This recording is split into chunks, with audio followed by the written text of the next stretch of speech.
Last year, the government talked about wanting to bring the bustle back to the high street, looked at, how to save the high street, how to reinvent the high street.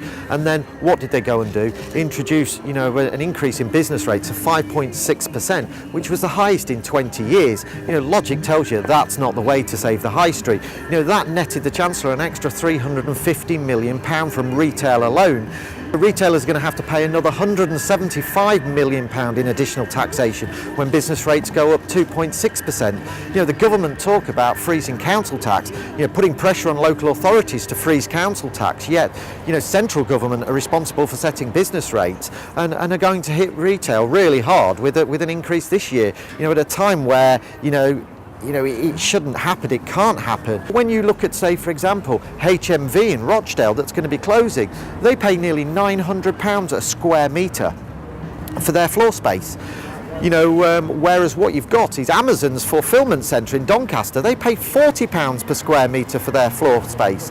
But they're both retailers. They're both selling the same product. They're both competing for the same pound. It's just a different channel of retailing. So when people say, well, it's cheaper on the internet, of course it's going to be cheaper because the cost bases for the internet-only operators are far, far less. So what we've got to do is look at addressing the playing field between online and high street retail, especially in relation to business rates. The 10 Greater Manchester authorities are being saddled with having to save over £1 billion worth in cuts. And what they're doing is seeing that parking is an easy way to get some extra revenue back by putting parking up. But what it does is drive people to online or the out of towns, the supermarkets, etc., where parking's free. So we've got to stop looking, in terms of both local authorities, central government, as a high street, as a cash cow, because it's no longer a cash cow and it no longer can keep, absorbing increases in business rate, asking consumers to increase, absorb increases in parking, etc. When people asked me when Mary Portas was first asked by David Cameron to lead the review, people said to me, do you think it's a gimmick? Do you think it'll work? And I thought it was a great idea. But, to be fair, I felt that the government had to really back her up, really had to give her the financial muscle to deliver on it.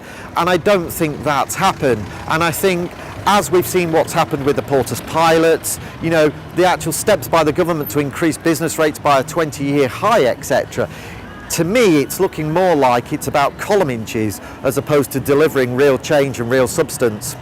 There's a lot of good people, a lot of good local people that really want to get on and deliver. And from the people that I speak to, they're being held back by the bureaucracy of the council, because what happened is these town teams bid for the money. It was their vision, their bid that won the money, but the money went to the local council to be an accountable body. And they're like, oh, well, we need to form committees, subcommittees, etc. We need to take votes on this. At the end of the day, they bid for what they were going to do. They asked for a certain amount of money to deliver that bid. Now, they just need to, be free of the bureaucracy to get on and deliver what they promised, the people that they would deliver. Because let's face facts, these pilots were supposed to be seen as visionaries, for other town teams to aspire to, for other town teams to, adopt best practice and follow. And it's just taking far, far too long. What people are saying is that, it's early days, etc. Let's not rush, the money will get spent, it's about getting these things right. That actually quite angers me, because 400 town teams applied to be Portas Pilots. Within their applications, they did video bids, etc. Within the written application, they told the government exactly how much money they needed, what their vision was, and how they would deliver that vision. So when they were announced as winners, they already had the vision. They already knew what they wanted, already how much they had money they needed to deliver it. So it was a case of these pilots should have hit the ground running. They should have been ready to deliver. Rome's burning, we haven't got time. Local authorities and the pilots need to get on with delivering the vision that they bid for.